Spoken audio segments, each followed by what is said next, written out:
It's Nolan. What's going on, y'all? It's the Kid J Nolan here. Now, for all my people out there that feel like music streaming has actually decimated the music industry, I don't think you're too far off, okay? There's a lot of people out there that feel like streaming has done massive help, you know what I'm saying, in terms of creating revenue streams, especially when there was so much pirating that was going on in the mid to late 2000s.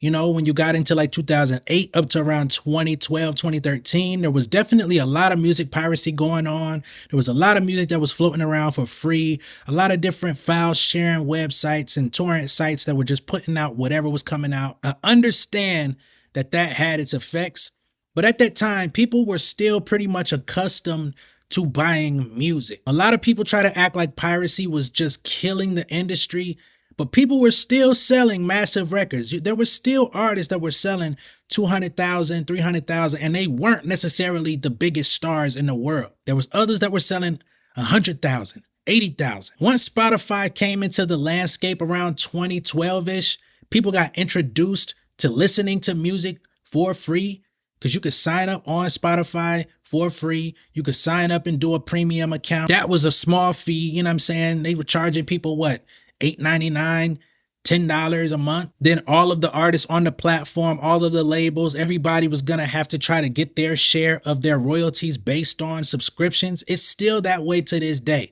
Now, of course, streaming has become the primary way that people consume music. Spotify currently has over 550 million people on there. So that is a lot of people that are signed up, whether they have the free account, which of course comes with ads on it, or if they're paying, if they have a family plan, a college plan, whatever it is. It definitely increases the access. It definitely incentivizes you to listen to as much music as you possibly can, create playlists, and music discovery is something that is possible on the streaming platforms. However, in the independent market, many artists are suffering, okay? Reason being is because we don't have millions of people that are listening to our music on a consistent basis. Now, anybody out there that's working in the traditional music business, people that are dealing with labels, people that are dealing with high-end music professionals, they're going to say, just figure out how to get your music millions of listeners, how to get hundreds of thousands of listeners. There's no excuse. This is the industry that you want to go into. If you can't find those people, then maybe it's not for you. That is what they would tell you. What I would tell you is find the people that are interested in buying your music. And the reason why we're talking about all of this is because one of the primary music merchants out there where you can sell your music direct to consumer and keep the majority of your profits is going through some real big changes. For those of y'all that have ever sold your music on Bandcamp or have ever considered selling your music on Bandcamp, the company was just sold to Songtradr. And this is their second time selling the company in the last 2 years. Matter of fact, a year and a half. About a year and a half ago, they sold their company to Epic Games, which is the company behind Fortnite and some of the popular games that are out there today. A lot of them are free. Some you have to pay for, but most of the money comes from in-game purchases, you know, wanting to get, update your weapons, update how your character looks, skins, all this type of stuff, custom reactions and stuff in the game. Y'all know what it is if you play video games. They sold their company to them because Epic Games has the money. So all of the original people that worked at Bandcamp, all of the people that came up with the concept, they cashed out. For whatever reason, there was a lot of controversy around what was going to happen with Bandcamp. They sold the company to Songtradr. For those of y'all that don't know what Songtradr is a company where you can upload your music, you can distribute your music, and you can also pitch your music for sync opportunities. Sync opportunities is getting your music in TV, film, advertisements, video games, trailers, etc. Now, Songtradr is making it seem as though the Bandcamp users are going to have opportunities presented to them to have their music featured in these sync licensing opportunities. The problem is there's so many people on Bandcamp. How can any decent percentage of those artists, producers, songwriters, etc. have the opportunity to be able to take advantage of these limited opportunities? It's not realistic. It doesn't make sense. And they're basically just pitching you on the possibility of it happening, right? Same thing that happens with big companies like United Masters, etc. I don't have anything against United Masters at this point. I'm just saying they sell you on the idea that you can get your music placed. People that don't greatly outnumber those that do. Not only did they sell the company to Songtradr, but as of today, over half of the company at Bandcamp has been laid off, including editors, people that wrote about the projects, people that covered the music that was being released on Bandcamp, because they had Bandcamp daily, they had blogs, they had opportunities for the people that used them to sell their music to actually be acknowledged. You know what I'm saying? All of that's going out the window. Now, comparatively speaking, when you release your music to the streaming platforms, they take roughly 30% of your royalties off top before it comes back to your distributor. So when your distribution company says you keep 100% of your royalties, that's 100% of what's left after Apple Music, Spotify, and all of them take their cut off top. And then they give you 100% of what's left over.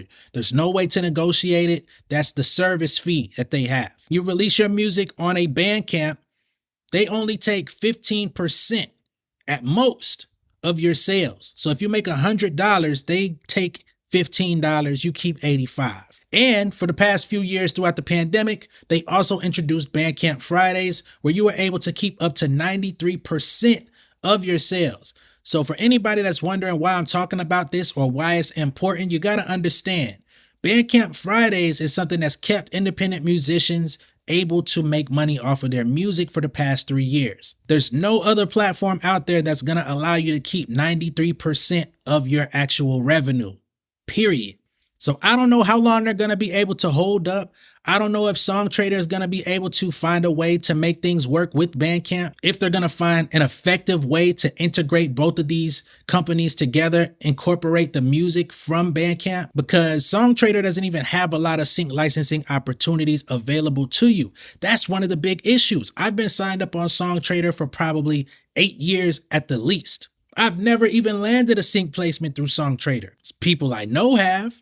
I think a song that I contributed to might have made maybe $500-600 off Songtradr, and that was still years ago as well. You're going to tell me with all of the artists that are on Bandcamp, just about any day you log into Songtradr, on average, there's probably like 4 sync licensing opportunities available to you, okay? They haven't even been able to properly serve the artists that have been on there up to this point, and I've been on there to see it, but now you're talking about y'all about to incorporate hundreds of thousands of artists from the Bandcamp catalog. And another thing that doesn't make sense to me is, how are you going to incorporate these artists when you don't know the history behind the music, right? In order to become eligible for sync licensing, you got to make sure you're creating original music. If you're sampling, you got to make sure that the samples are cleared. You got to make sure that producer agreements are in order. You got to make sure that sync rights are included in the sale of this music. It's essential. Who's going to be doing the checks and balances on that, on all of this music that's now being acquired from Bandcamp? Who's going to do that? Especially with you laying off half of this staff. It's no possible way. It's not possible. So many artists release music that hasn't been cleared on Bandcamp, and you can sell it because nobody checks your copyrights and stuff like that. It is literally the wild, wild west. And I'm not saying that in a bad way, because it's one of the few places where you can create original music with your thoughts, you know what I'm saying, and not be penalized for it from some copyright coming in and shutting you down. But now that they've been acquired by a bigger corporate entity that wants to try to exploit the music to make more money, that's going to become an issue for artists and producers that make that type of music. And there's a lot of them. A lot of them excel on Bandcamp. As a matter of fact, Bandcamp has actually paid over $1 billion in revenue to independent artists and labels since their inception. So if this company goes down, if they tank, that's a lot of people that are going to be affected financially. That's a lot of labels that exclusively release music on Bandcamp. They're going to go to the wayside. A lot of people are going to be suffering. A lot of people are going to have to find jobs. A lot of people are going to have to find alternative ways to get their music to consumers without going through the traditional routes, which means artists, set up a website ASAP.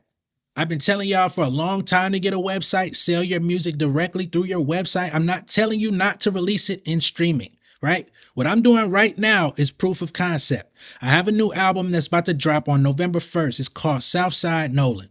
It's available on my website, pengameelite.com, for $10. You could pre-order it right now. On November 1st, it's going to get delivered to your email. People are going to have access to that album for 30 days exclusively on my website. So November 1st, whoever bought it in pre-sale, it goes to their email. November 1st, it goes for sale. Whoever buys it from that point forward, it'll get delivered directly to their email instantly. And on December 1st, I will release the streaming version on all other platforms, which means for 30 days, whoever buys it, that money comes directly to me through my website without any outside platform taking their cut first. The platform that I use to set my website up is called Podia. They don't take any of your money when you make sales because it's a e-commerce website. The only money that gets taken out is service fees because you have to sign up through Stripe in order for them to distribute your payments, but that's it. And there's the PayPal option. If you're an independent artist and you're releasing music and you're wondering, damn, man, how can I actually make some money off of this? I know you're tired of looking at your streams. Some of y'all are paying for streams, getting 30,000, 40,000, 100,000 streams. You're checking your fucking distributor. You're getting 25 bucks, 15 bucks, $8 there. You're tired of looking at that shit. It's making you want to quit music. Man, if you can rally 100 people to spend $10 on your album, that's $1,000 in your pocket. Just 100 people. And if you get less, it's still gonna be hundreds of dollars compared to the 25 that DistroKid or any other distributor sent to you. And you can still put it on streaming at a later time. Don't pigeonhole yourself into just releasing your music in one way or format. Another thing, Songtradr, they don't have enough fucking sync licensing opportunities for you. That's okay. There's so many other sync opportunities out there for you. There's different companies that will take your music on, right? And they will do it in a non-exclusive fashion. Non-exclusive means they're going to add your music to their catalog. They'll pitch it around for you, but they will not own your music. You retain all rights to it. You retain all publishing to it. You retain everything. All you're going to do is split whatever money comes. Let's say if they get you a $10,000 placement, they may take 5 and give you 5. A lot of y'all probably don't know what sync licensing is. If you do, you probably don't know how to get into it. If that's you, make sure that you hit the link below in my description. I actually have a conference coming up in January, top of the year, January 20th and 21st, called the Sync Music Success, where we're going to actually be breaking down the business of sync licensing, how to break into that business. We're going to have different music supervisors from Hulu, Disney, Showtime, etc., talking to people live. It's going to be virtual, so they're going to be live, you know what I'm saying, on screen. You could ask questions. You could talk to them directly. They're going to be talking about what they're looking for, trends in the industry, the types of tracks that they're gravitating to. They're also going to talk about what they don't like, what they don't want to receive. I'm going to have sync agencies in there, people that will represent your music and send it to the music supervisors, etc. All of that's going to be covered in the Sync Music Success Conference. Like I said, click in the link below. There's a better way to make it out here. I'm a full-time artist and content creator. I don't work at nobody's job. I don't work for nobody. I ain't got nobody in my line asking me why I ain't clock in today, why I'm not on time, trying to keep me there 2 hours late because some other nigga decided that they wasn't coming. We ain't dealing with that type of shit. God willing, I never will have to again. We'll see how that pans out. But at this current moment, I make money from music, releasing it directly to people, getting it placed in TV and film.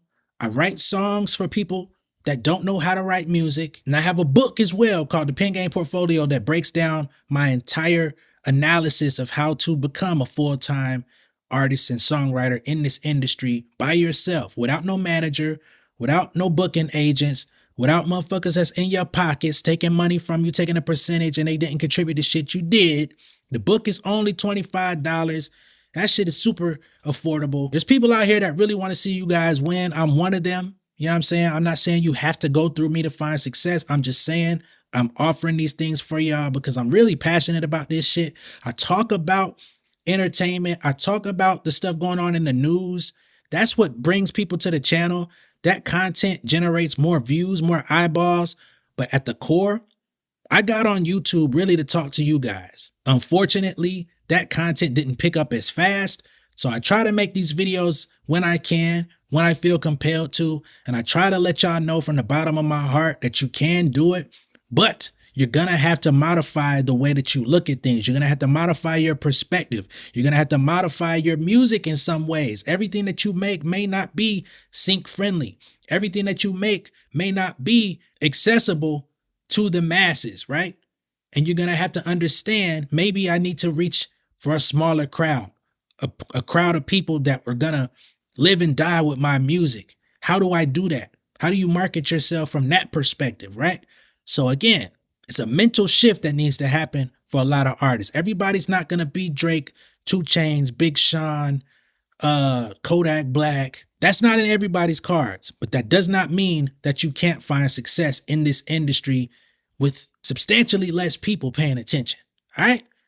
I'm going to catch y'all later. Much love and respect. I hate that this is happening to Bandcamp. I've been on Bandcamp since 2010. My first album, Broken Dreams, was released on there. I made decent money on there from that. So it's definitely a pain point for me to have to talk about this in this manner, but that's where we are. That's where the industry's heading. This is just one drop in the bucket. A lot of things are about to change in the music business as a whole going into 2024. You're going to want to be equipped. You're going to want to be knowledgeable, and you're going to want to stop playing with your career if you are. All right? Peace. King of my city and cul-de-sac. Coming out swinging like soldier rag. Leading my people like quarterback. Boy, I study this shit, I'm an almanac. Had to get up and grind. Knowledge is booming, I'm here to apply. Came with the chip and the dip, it just single the mind. We finna do more than survive. I need my check. Spinning the block for the Gouda. We hitting the jeweler to flood out the net.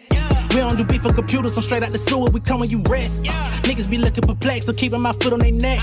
No map, I trust my gut for the quest. With drama, I'm fully abreast. I was ready for years and they doubted me. All of a sudden they tell me they proud of me. I've been dropping these haters like calories. Cross them out, I came back with some batteries. Stand for my honor, but you run no corner. Packing the stick with a drummer.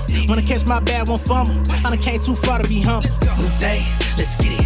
Big chain, let's get it. More fame, let's get it. No shame, let's get it. New day, let's get it.